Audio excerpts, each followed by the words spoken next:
checking my email all next week. So if you're taking it in the middle of the night, I'm not going to see it until the next day. But as soon as I can, I'll get back to you. All right? Once the final exam closes on Thursday, I am hoping to be able to update your final grade early Friday morning before graduate school commencement is Friday. So before that, so it'll be Friday morning. Friday's your day to check your final grade and make sure you see is accurate, jives with what you think it should be. If it isn't, you need to let me know right away, because on Monday, that's when the grades will be pushed to the university system. So it's easy to work things out on Friday. Once they get pushed to the university, that's hard to make changes after that. That requires stuff, forms, signatures, stuff. All right? Okay. This is what I have in store for us today, the learning objectives we're going to go over. Again, this chapter is all about obesity, consequences of obesity, risk factors for obesity, and how we assess obesity. So this is what I hope to cover.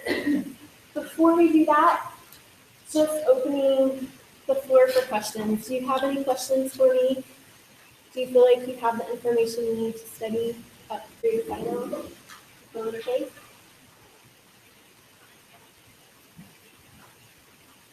Yes? Yes, okay. Let's get started with this stuff then. All right, so the first part of this chapter really just defines what overweight and obesity is. And we talk about those kind of interchangeably, you know, who's at risk for overweight or obesity, but they are kind of two different definitions. So overweight just means that a person has extra weight, but that weight could be from bones, or it could be from muscle, or it could be from water, or it could be from fat, right? So we can't really differentiate just because somebody's overweight. That doesn't necessarily mean that they might be at risk for disease, or they might have extra fat. It's just different. Obesity, on the other hand, is a condition that's characterized by having too much body fat. That's obesity. And we'll come to some different definitions of that in just a minute. So I want to watch this little video clip. This is from a documentary. It's a couple of years old now. I think it was produced in 2008. Has anybody seen Killer at Large? This is another, I think it's available on Netflix even, or you can get it on YouTube. If you're sitting around sometime and you don't know what to watch, this is a good one to watch. It kind of talks about some of the issues that we've been talking about in this class. So it's about a 2-minute clip.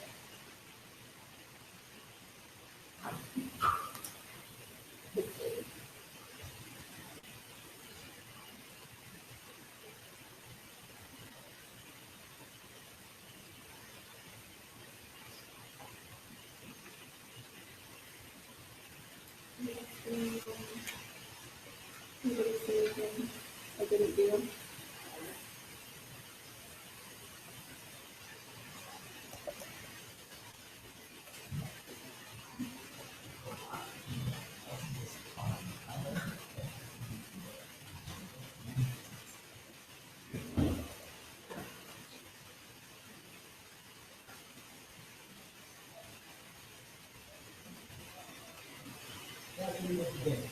They want to talk about terrorism, they want to talk about weapons of mass destruction, they want to talk about emerging infection. I was at a press conference a couple of years ago, and no matter what the press conference was about, the second question would always be something about a terrorist, something about a bomb, something about chemical warfare.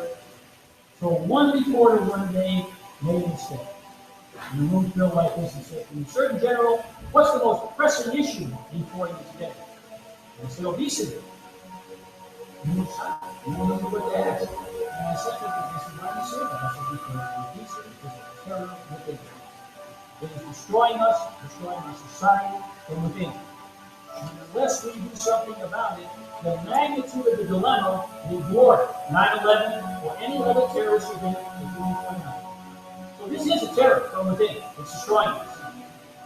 For years, the government's warned there's an epidemic of obesity in America. 2/3 of the country is overweight or obese. That's 60 million people.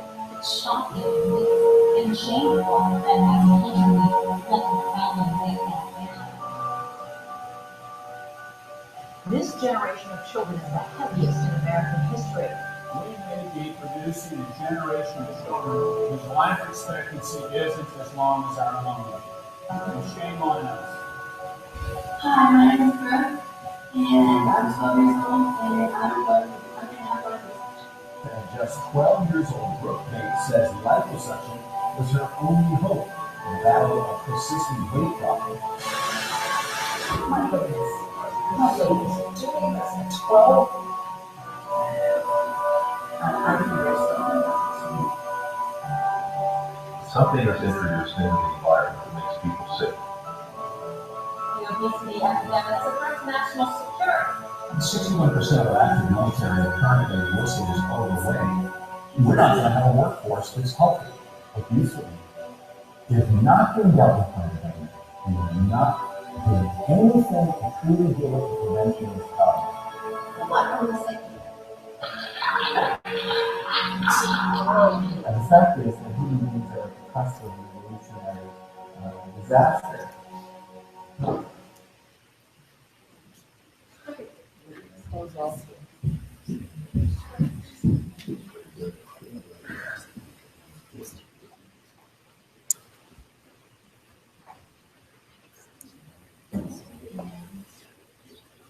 All right, so like the trailer for that documentary portrayed, obesity is an epidemic, and we've seen rates of obesity increasing steadily in our country in my lifetime, really.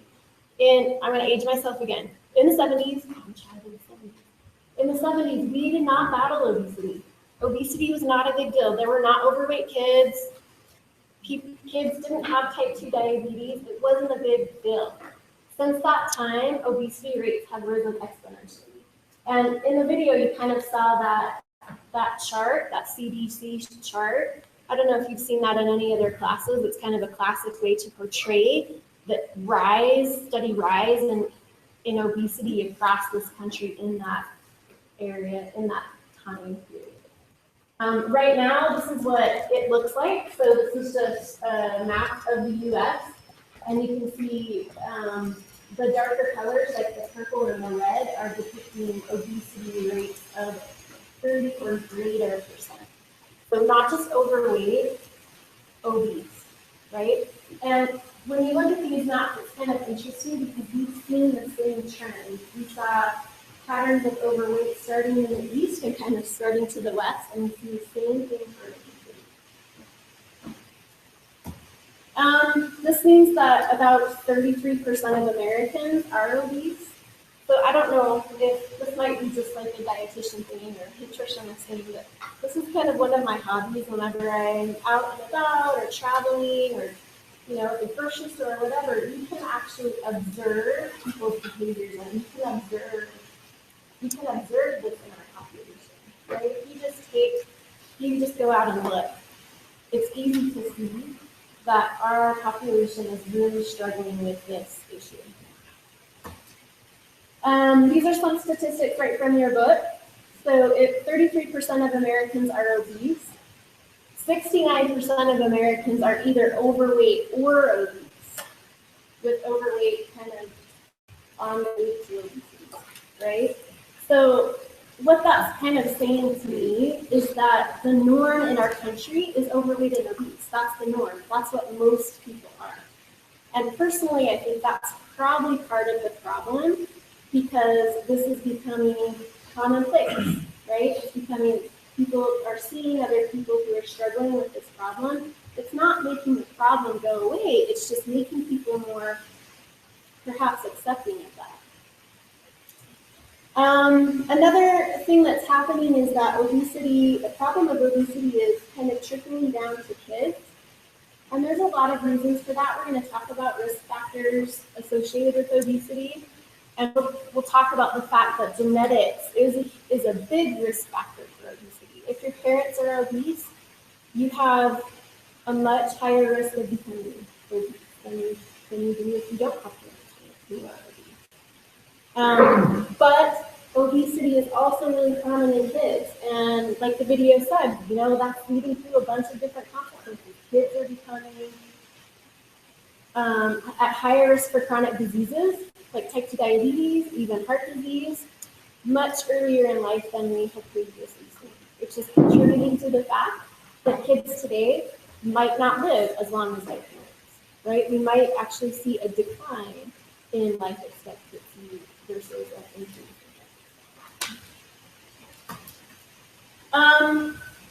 I studied the issues related to childhood obesity. So these statistics tend to be really striking to me. And obesity in kids matters because we know that obese kids grow up to be obese adults. So 80% of kids who struggle with overweight and obesity in childhood have those issues later on. And we've seen, the patterns in kids have mirrored the patterns in adults. So whenever I think of kids, I always think of my own kids, or kind of my generation compared to their generation. Obesity rates in kids have tripled in my generation compared to just my kids' generation. Right? That's just one generation, tripled. All right, I saw this when I was reading my email this morning. This just came across one of the news feeds that I follow. Obesity isn't just a problem in our country, it's really becoming a worldwide issue. And, more developed countries have obesity rates that pretty much mirror our countries here, but other countries across the world are catching up. So this is just a study that was published out of China, and it was making the point that as recently ago as the 80s, so 1985, less than 1% of kids in China were obese. Now it's 9 to 17%, with boys being more obese than girls. So this really is a worldwide issue, not just in the US. All right, so overweight and obesity is prevalent. Why should we be worried about it? So we're going to talk through this, but what I'd like you to do is you can do it on your own if you want, or you can do it with a partner, but I'd just like you to list all of the consequences you can think of obesity in 1 minute, right? So you don't even have paper and pencil, but if you do, or if you want to type it out on your computer, or you can just list it in your head if you want, let's just see what we come up with, all right? So I'm going to time you. You have 10 seconds to get ready.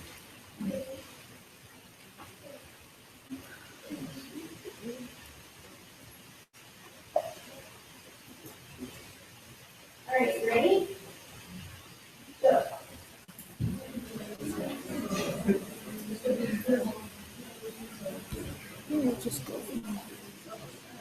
Yeah, I don't think we will need to change it.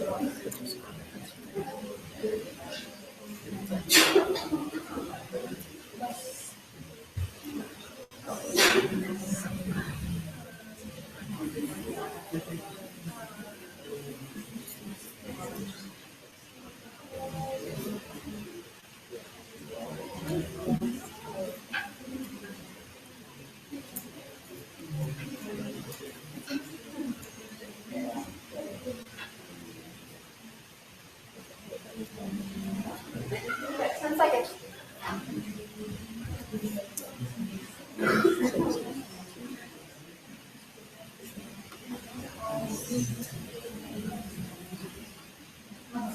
All right, stop. So count your list. How many did you guys get? Anybody get more than 10? Anybody get more than 10? Anybody get more than 5? Anybody get 9? Yeah? You guys get 10? What? 9? You got 9 total? Anybody run out of something to talk about? Was it easy to list at least 9? Pretty easy, right? And I like this. This little figure is from, I think I pulled it from National Geographic, an article on obesity. But you can just looking at, an obese person, this is like a CT scan of an obese person, it's kind of easy to make those connections, right? Why obesity increases risk for hypertension, why it increases risk for cardiovascular disease, why it increases risk for osteoarthritis and other, disorders of joint. These are some of the consequences that your book lists related to obesity. So look at that list. Hopefully, you probably came up with some of the same items on that list. Some of them are pretty intuitive, like heart disease. That's the #1 killer in the US, right? We know that people who are obese have increased risk for heart disease. Some of that comes through relationships with dietary fats that we've talked about, right? And LDL and HDL. Some of that comes through risk of hypertension. People who are obese have more vascular system. They have to pump that blood harder to get to, throughout their body. That can increase pressure on their arteries. It's also associated with all of the metabolic syndromes, including the main one we talked about in this class, which is type 2 diabetes. Is there anything on that list that kind of surprises you? What is osteoarthritis? Osteoarthritis is just like arthritis in surrounding the joints that connect your bones, like your wrist or your knee. Infertility issues is also on this list. So that's one that sometimes I don't think a lot about, but I was just actually reviewing something on that topic as well. And overweight women are 42% less likely to conceive than healthy women. So these issues kind of span a wide range of consequences, even outside of kind of those physiological issues, and maybe some of you are thinking about some of these things as well. Being overweight and obese is associated with discrimination, stigmatization, psychological problems. Overweight people are more likely to be depressed. They're also more likely to commit suicide. So there's all kinds of associations when it comes to consequences of overweight and or obesity. Also, just like you probably are thinking about, there are costs associated with that, right? So this is a problem that's affecting people's health, that's affecting people's productivity, that's impacting broadly our population because those costs are, being projected to the individual first, but then to our society. So this is kind of interesting. Obese adults spend 42% more on direct healthcare costs compared to healthy weight individuals. So that doesn't take into account the amount of money the government spends on the obese people that can't afford to spend money on it? This is like an individual direct cost, but there are other ways of looking at those costs associated with obesity. So I'm sure that would go up quite a bit. Yep. I can't even wrap my head around, it's like billions of dollars that people attribute to the problem of obesity every year. So it's an amount of money that I just can't even comprehend that amount. All right, so we're going to talk about ways to measure obesity and risk for obesity. One of those measures is called body mass index, or BMI. Have you guys, I don't know if you've read your chapter yet, but have you heard of BMI before? And so we're going to define that in just a minute, but I think worth mentioning here is the fact that although we do see an association with increasing BMI and increasing risk for disease and mortality, that's death, right? It's not a linear association. So just like everything we've talked about in this class, it's not linear, meaning there's also increased risk for having too low of a BMI, right? Or being underweight. There's lowest risk for being optimal at that healthy level, and then there's increased risk at being at higher BMI. So that's what I'm just showing you here, is that that's not a linear association, and there's risk on the other side of the continuum as well. So again, these are things that are associated with overweight, and we talked through some of those consequences. there's also consequences associated with being underweight. So a big one is associated with bone and osteoporosis. We kind of talked about that a little bit when we talked about calcium and vitamin D. For women, they can lose their menstrual cycles, which impacts their fertility. Depression and anxiety is also associated with being underweight. And then immune issues, decreases in strength, those types of issues also can be If people go from a state of healthy weight to underweight, and they don't mean to, they're losing weight and they don't know why, often that's the sign of something going wrong. Often there's an underlying condition, right? Cancer or something else that needs to be looked into. So if that happens to you, or if you know of that happening for somebody, that's definitely something to look at as well.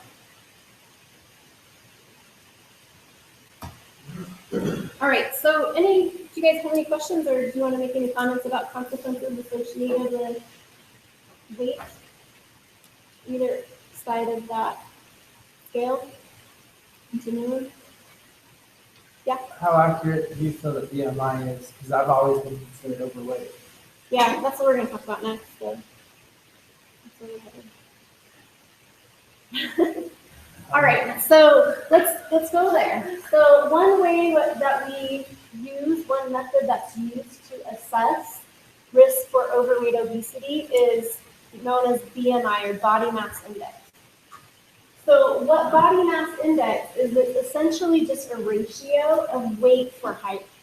That's what it is. So to calculate BMI, when you calculate BMI on the final exam, you just divide weight in kilograms by height in meters squared. That's what BMI is. And BMI is better than just looking at somebody's weight, right? It gives us more information than just looking at somebody's weight, which is what they used to do before we had BMI. They had weight for height kind of charts, and they would just weigh people and try to identify just from their weight if they were at risk for overweight or obesity, or the consequences related to that or not. So BMI is definitely better than that, but what it doesn't do is it doesn't measure body composition, right? So remember, you could be heavy, you could have a heavier body weight because you have more fat tissue, or you could have a heavier body weight because you have more muscle. Having a higher BMI because you have more muscle isn't going to put you at increased risk for the diseases that we've talked about. Having a higher BMI because of fat will put you at risk for those diseases, right? Also, the BMI is pounds, Yep, there's another equation if you want to use, if you don't want to do this conversion, there's another equation that will get you right from pounds and inches to BMI. I don't have that one memorized. but it's still weight in pounds divided by the squared. So that should be in your book if you need that reference too. Good. It's the same thing, same equation. All right, so although we use BMI at a population level because it's easy, right? Most clinicians can do height and weight. So it's a way that we can do that across the board. But you need to be careful if you're trying to interpret that for yourself, or if you're using, if you're working with people individually, you want to be careful about that interpretation of BMI. So BMI is not a direct measure of obesity, but in a population, it's associated. If you look around anywhere in your book, you'll see these BMI charts. So you can actually just, find your height and then find your weight, and this will give you an approximation of your BMI without having to do a calculation. So you can eyeball yourself if you want to. And then what we do is BMI is categorized into cut points that identify underweight, healthy weight, overweight, and obese. So there are a couple of questions about these cut points.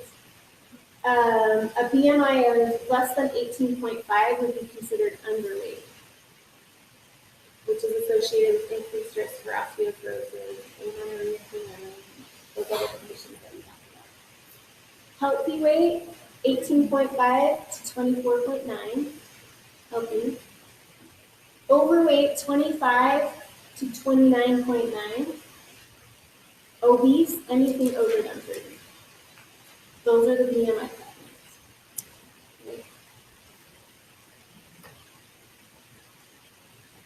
So, can you have a BMI of 23 and still have too much body fat?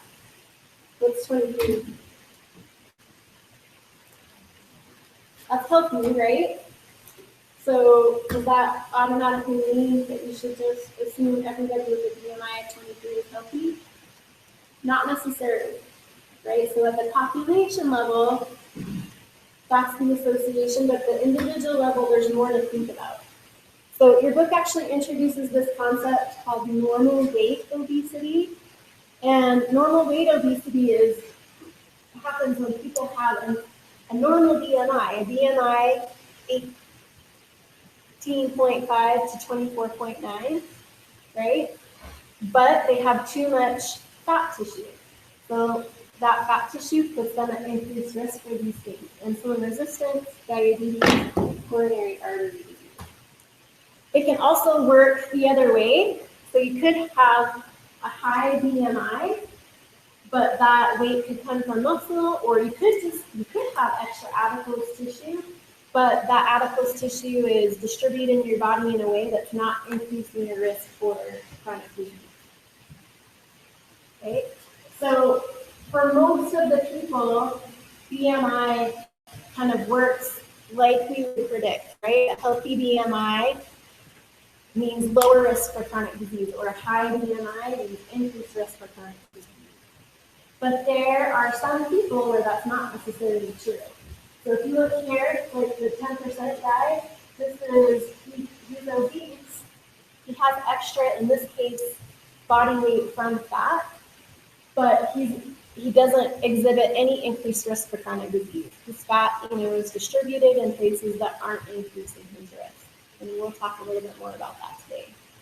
Same thing with the 8% guy. So 8% of the population has a healthy BMI, right? But they have more fat tissue than they should, which is increasing their risk for the diseases that we might expect if they had a higher. Does that make sense? All right, so you need to be able to calculate this. So I just wanted to practice here with a person named Benji. So 34 years old, he weighs 278 pounds, he's 5 feet 11 inches tall. Can you calculate his BMI? What is it? What? Yeah, if you can do it in your head, that would be pretty fun. Anybody got it yet?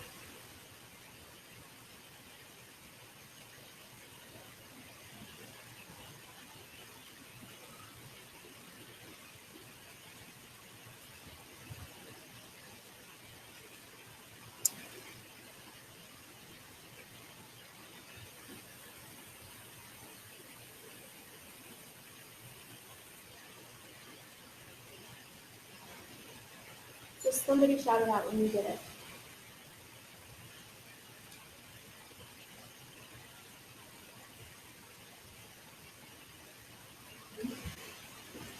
Good.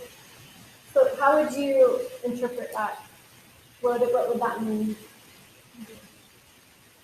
Right. So according to the BMI categorization, that is, right?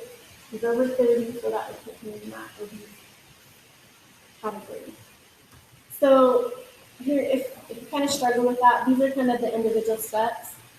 Don't forget you're going to use the equation I showed you. You have to do that conversion to kilograms first, just like you have to do for, you're going to figure out like arguments of protein, for example. What if I told you Benji was a woman, not a man? Would that change your interpretation? Does that matter for BMI? Doesn't matter, right? BMI is just ratio, weight for height, doesn't matter what gender. What if I told you Benji was an Olympic weightlifter? An Olympic athlete? Would that change your interpretation of his BMI? How would it change?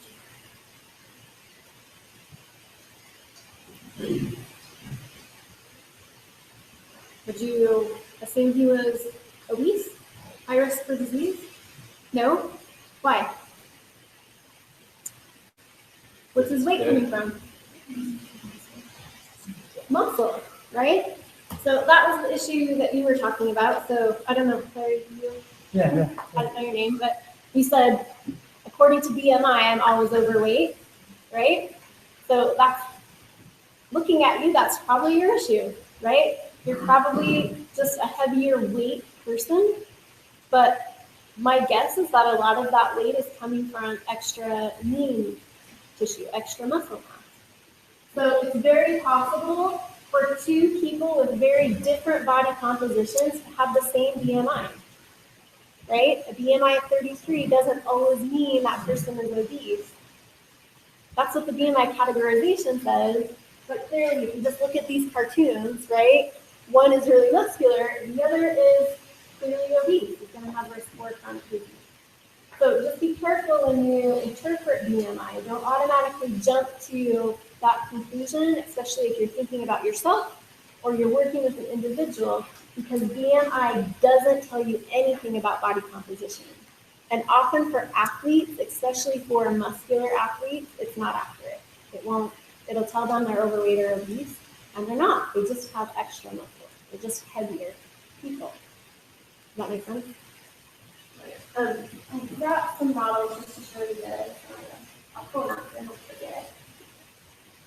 So muscle, the reason why that works is that muscle is just a denser tissue. So this is 1 pound of body fat. 1 pound. Right? That's 1 pound of body fat.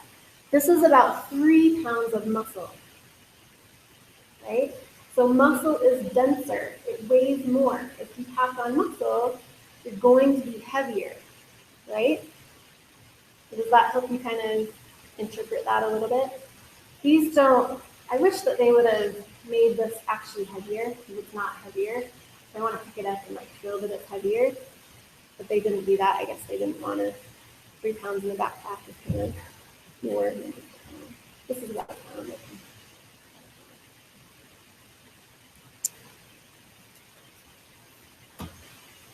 All right, so body composition is really what we want to know. That's really what we're after. But a lot of times we don't have that information. All we have is height and weight. Those are things that are easy to measure. Most people know their height and weight, which is why we use BMI kind of in that population. But what we really want to know is body composition. So a couple things about body composition. Usually when you measure body composition, usually you'll have at least a 2-compartment measurement, and it will measure your body fat, usually as a percent, and then your lean tissue percent.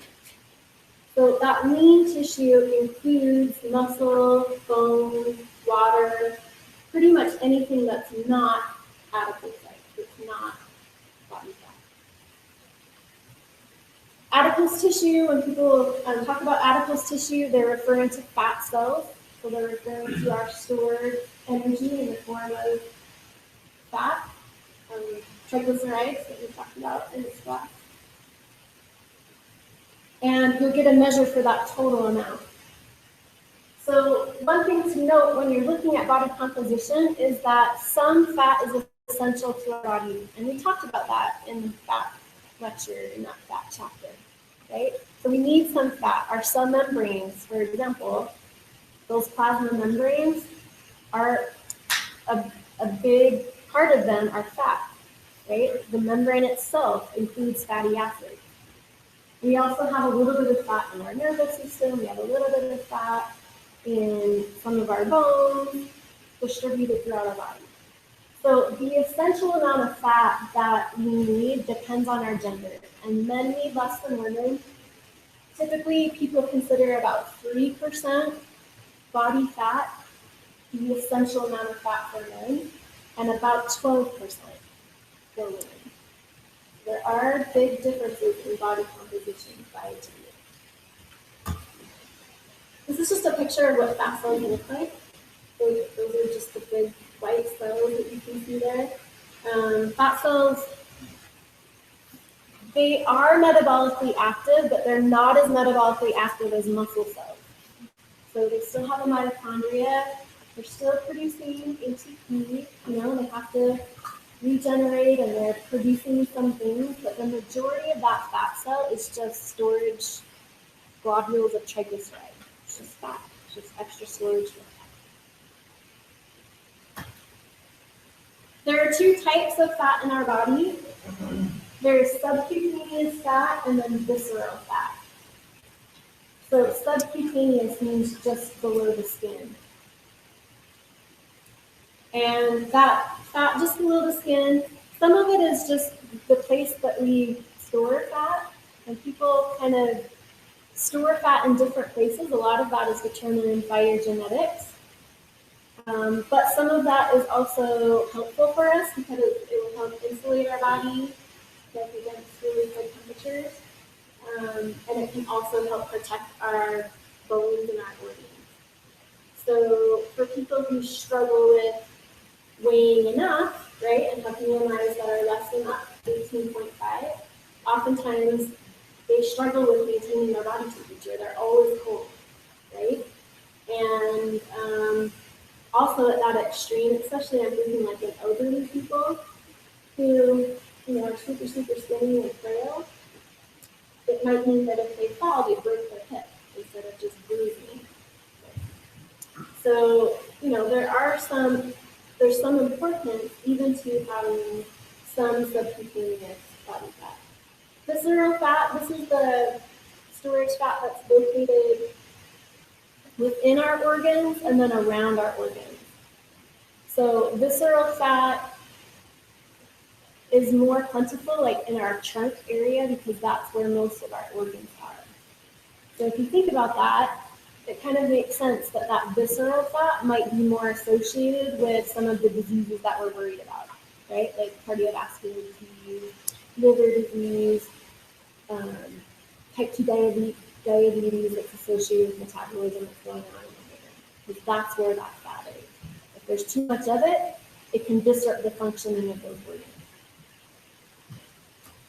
So this is just a cartoon of kind of that difference from subcutaneous fat to visceral fat. So subcutaneous, you can see it's just right underneath the skin. Visceral is in those organs or surrounding those organs.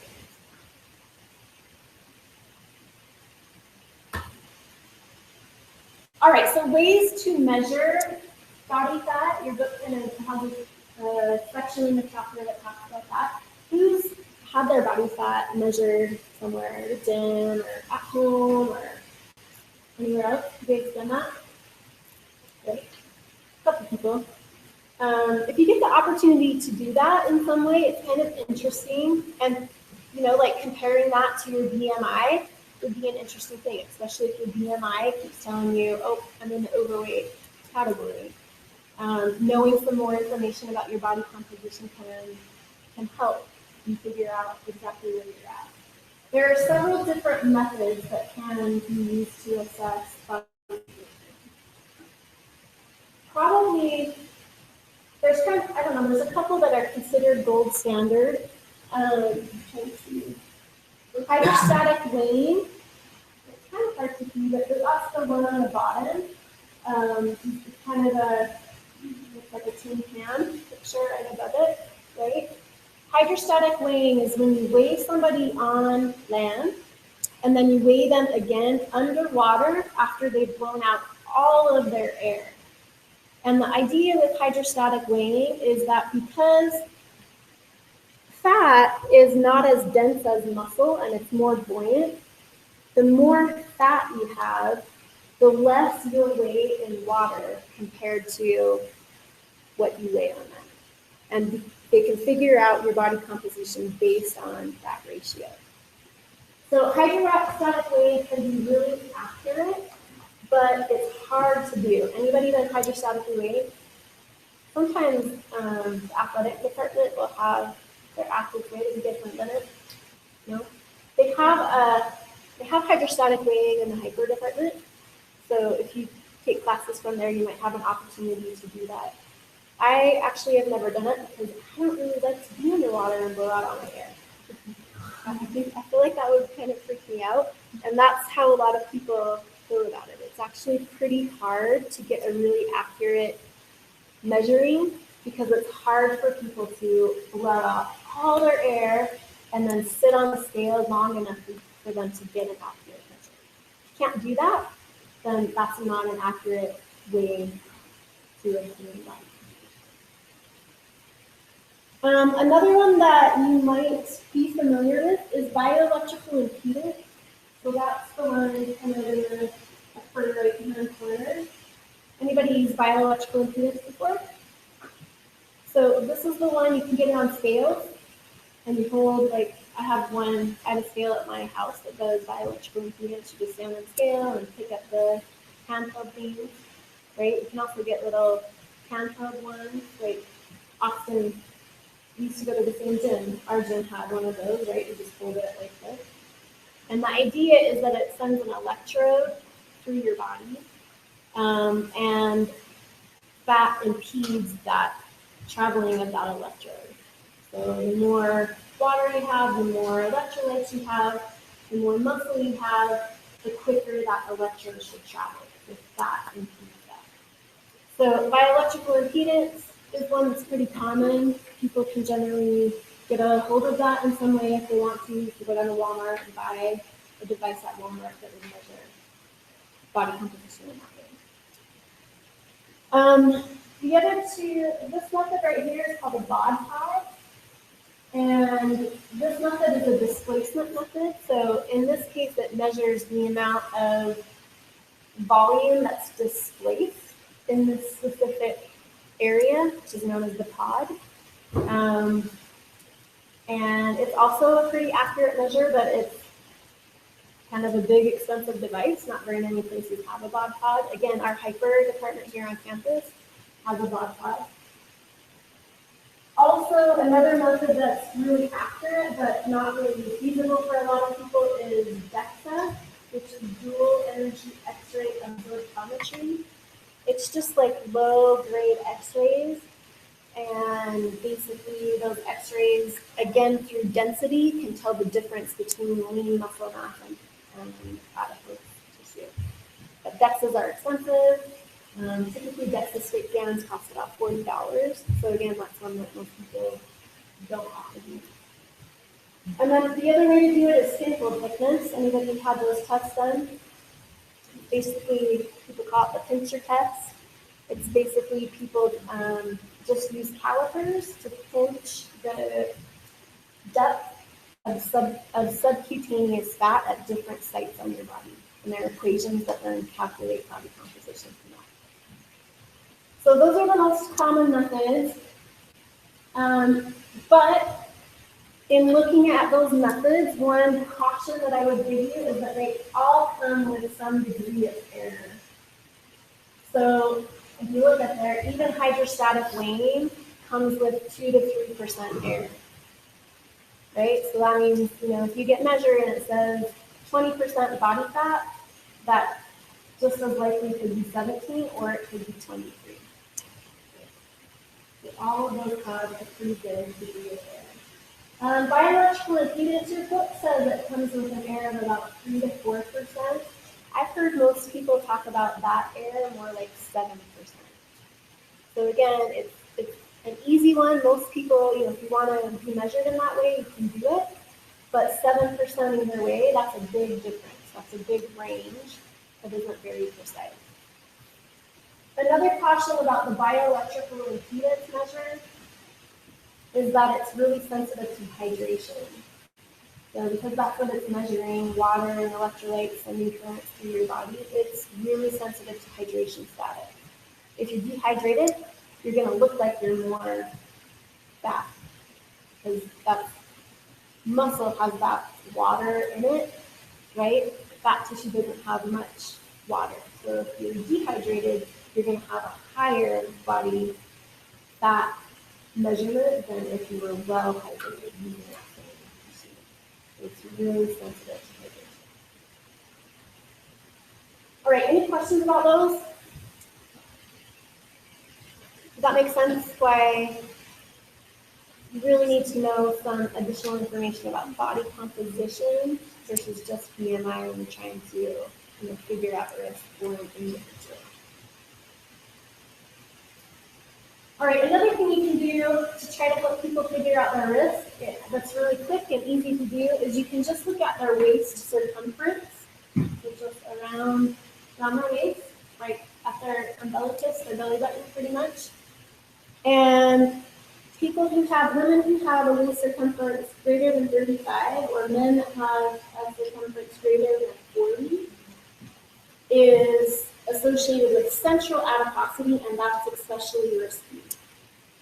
So we'll talk about that in just a couple of slides. So as you're looking at body composition, these are kind of the percentages that go along with those categories of healthy, overweight, and obese. So again, remember for men, we said at least 3% is essential, right? For women, it's more like 12%. Healthy for men is like 13 to 21%. Healthy for women is like 23 to 30-ish %.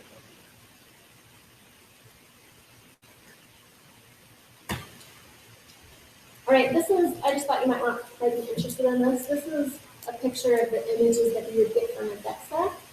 So again, that's the X-ray method for figuring out body composition.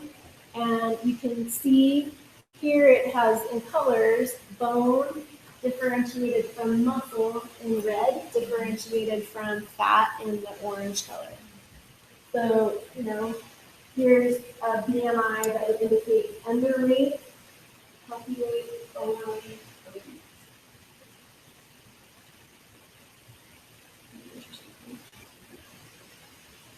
Any questions about that?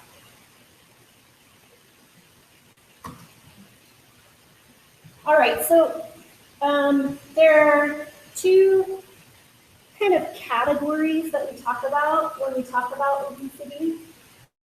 We talk about people who have a gynoid pattern of obesity compared to people who have an android pattern of obesity.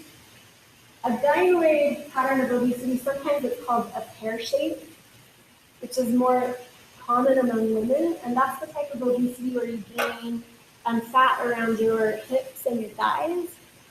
Generally, women don't like that, but it's not really associated with increased risk for chronic disease because it's more likely to be just subcutaneous fat.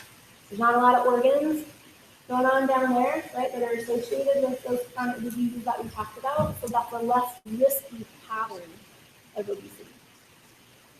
Android or central, or sometimes people call it apple, shaped distributions of obesity, so that's where you gain most of your weight in your trunk, is more common in men, and it's definitely a riskier pattern for increasing risk for the diseases that we talked about. Why? Because a lot of that fat tissue is around or in your main organs, right? Heart, liver, gallbladder, pancreas, kidney, all right there in that region. So that's why measuring waist circumference is an easy and helpful tool, because that will tell you information about what pattern of obesity somebody may have. Does that make sense? Gynoid, pear versus android apple. All right, so again, this just came up this morning in one of the news things that I was looking at, so I thought I'd throw it in. And in this study, they were just basically coming up with the association that it wasn't weight that really mattered, it was actually waist circumference that was the better predictor of risk for heart disease, diabetes, and mortality.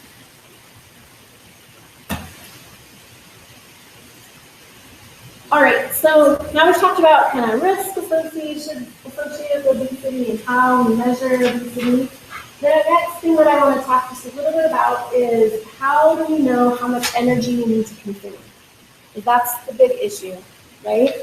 If we consume more calories than we need, in a day, we're going to gain weight. If we consume fewer calories than we burn in a day, we're going to lose weight.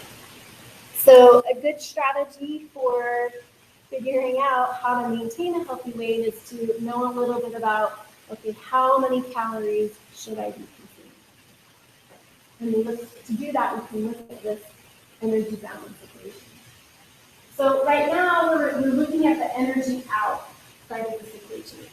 So that's known as total daily energy expenditure. It's how many calories you burn. What's the biggest piece of that pie? What's the biggest component of total daily energy expenditure? Yeah. BMR, which is basal metabolic rate. So basal metabolic rate is determined genetically, right? We talked about this a little bit last week. Like some people just have really high metabolism. They can eat whatever they want and they don't gain weight, right? Other people have slower metabolism. They struggle because whatever they eat seems like they gain weight really easily. That's BMR. That's pretty much determined genetically. And that's the biggest component of how much you need every day. The other components of basal metabolic rate include these things right here. So thermic effective exercise, that's just physical activity. So that's running, going to the gym, taking the stairs instead of the elevator, those types of things. We also have thermic effect of food. So it takes some energy for us to digest the food that we consume, right? That makes sense because that's a chemical process. And it takes about 10%. 10% of the energy that we eat, we use to metabolize that energy. There are some interesting differences between different macronutrients in thermic effective food. So protein, for example, has the highest thermic effective food. Fat has the lowest. Kind of interesting. And then we also have something else that I think is really interesting is this non-exercise activity thermogenesis. So this is abbreviated NEAT. So this is just the idea that basically like fidgeters, people who just, people like that, like they just can't sit still. If they're sitting, they're just always moving, kind of bouncing their knee or moving their pencil or whatever. Fidgeters actually burn more calories than people who can, sit still and not move. So the idea is that anytime you're moving your body, conscious or not conscious, is increasing the amount of energy that you're expending. All right, so those are the categories. Those are the ways that we use energy on a daily basis. BMR, basal metabolic rate, being the most important. What are factors that contribute to basal metabolic rate?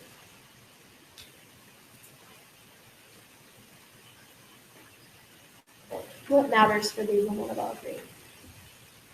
There's some things you can control, and there's some things that you can't control. Yeah. Yep, activity level, for sure. So activity level is counted in exercise. That's that thermic effective exercise. But activity also matters for basal metabolic rate. Why?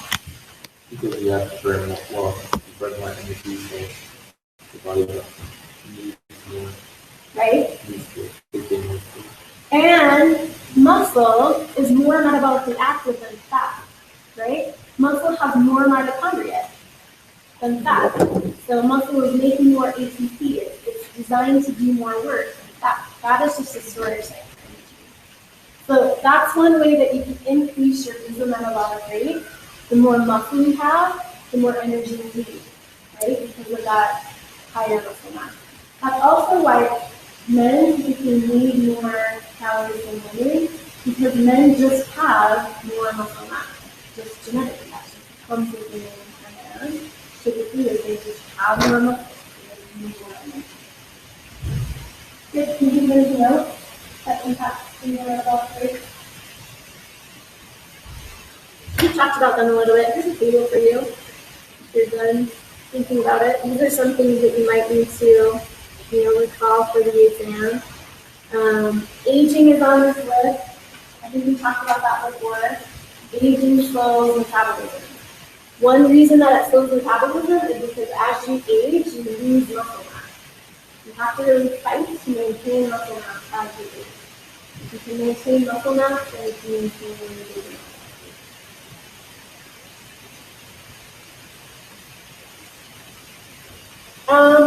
You see anything else on there that you want to talk about?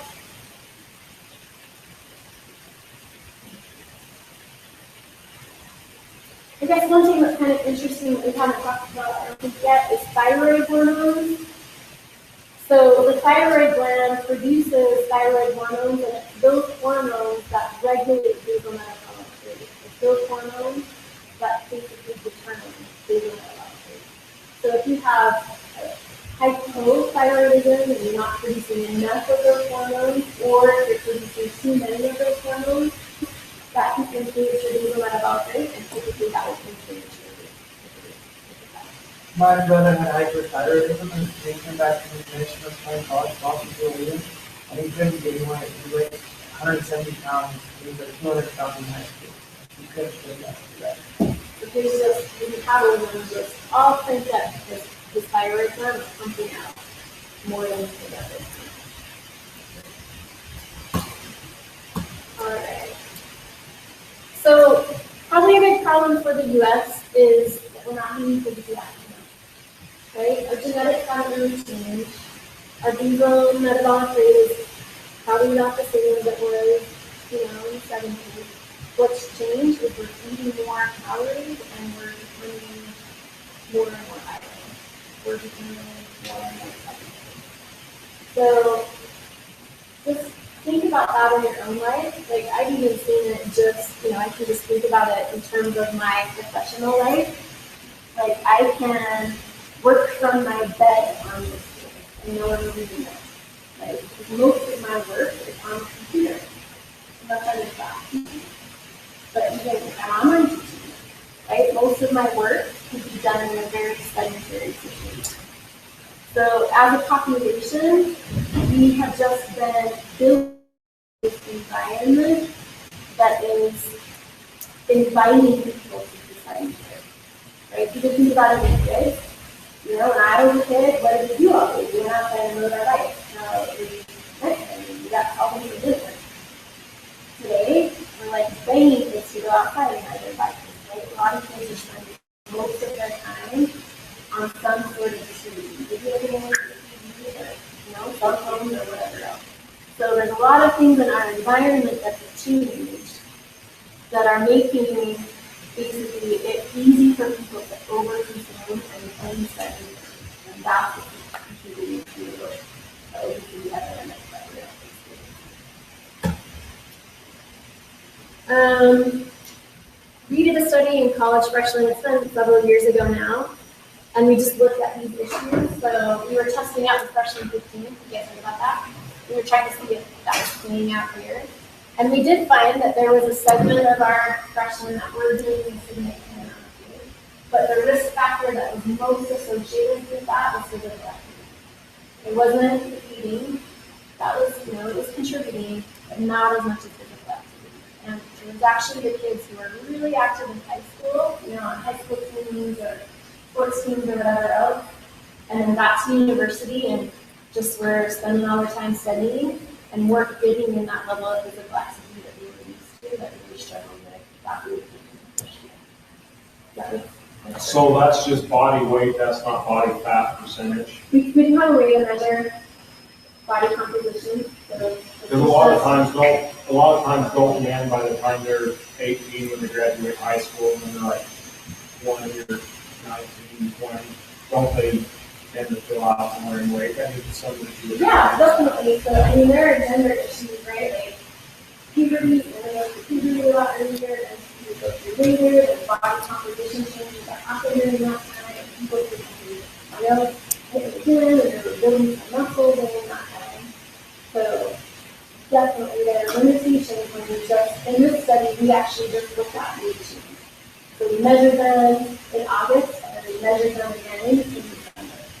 And over that 3-month period, that's when we measured that difference, which we did for the next 3 years. This is another thing that just I saw recently, and I thought it was really interesting. In the world of exercise and physical performance, there's a lot of talk right now about what type of physical activity is most beneficial for people. I feel like one of the barriers that people have for being physically active is time. You know, people just not having enough time to be physically active. But there's quite a bit of research out right now that even just short bouts of really intense exercise can give you the benefits that you need. So this is a study that actually looked at 1 minute of all-out exercise was giving people the same kind of benefit as being moderately active for 45 minutes. So kind of sludging it out on a treadmill, 4, 5, 6 miles per hour, versus just going as hard as you can go for 1 minute. You can get the same benefit from that really quick bout as you can with that less intense exercise over a longer time. So it's going to be really interesting stuff. Pointing to the fact that time is everything. All right, and then just think about kind of your neat activities. So these are leisure time activities that aren't exercise that can help move your body. Are you doing a good job with those? Is your lifestyle more sedentary, or is it more active? And what can you do to make it more active? Because those small changes can really add up. So this one is just like an afternoon of eat, watch TV, study versus an afternoon walk out, clean house, garden. 1,200 calories for 4 hours versus 280 calories for 4 hours. So just those slight changes can make big differences in the amount of energy that you expend, which can make a big difference when you're trying to maintain that healthy body weight.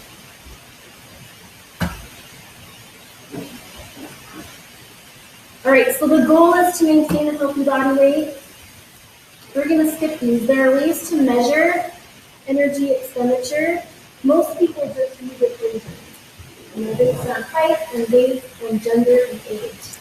If you plug in the numbers, and it will spit out an estimate for how much energy you would be expending on any given day, which you would then have to add the amount spent on exercise. But there are ways to directly measure that. How do you do that? What? How do you do that? Well, directly you measure heat loss, and a portion of that heat loss measures the transformation of energy, right? In an indirect way, you measure oxygen consumed and CO2 expelled.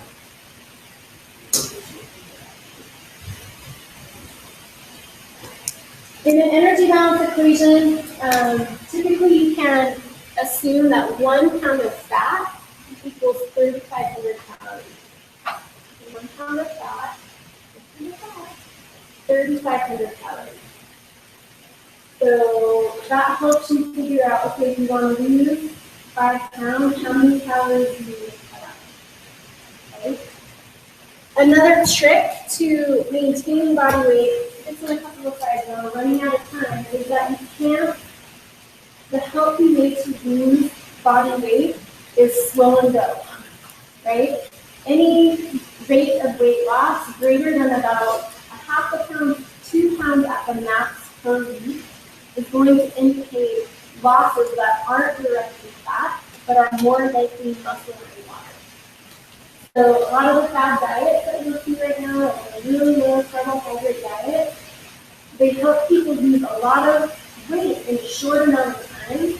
But if you were to measure their body composition, you would see that a lot of that weight is coming from muscle and water, not from fat, which is what we're actually trying to do. Another risk of doing those types of quick weight loss diets, kind of these fatty, starve myself for 5 days, or really low calories, really low energy, is that as you decrease muscle, you decrease your basal metabolic rate.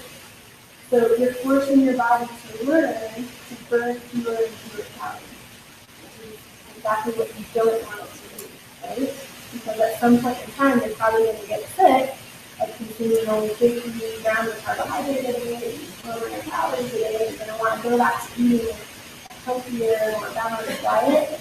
And as you do that, now you change your body to actually want fewer calories, you decrease your amount of weight. So now we go back to like deep food, now we're going to not technically get caught in that kind of yo-yo dieting cycle, but how do we do that without it making you know something to do sometimes. All right, so totally out of time, but this is one question on the exam that I'll just leave it, is remember that although there are things we can do, right, there are environmental things that we can do that can impact your respiratory, we have control over, there's also a genetic component that you can't do much about.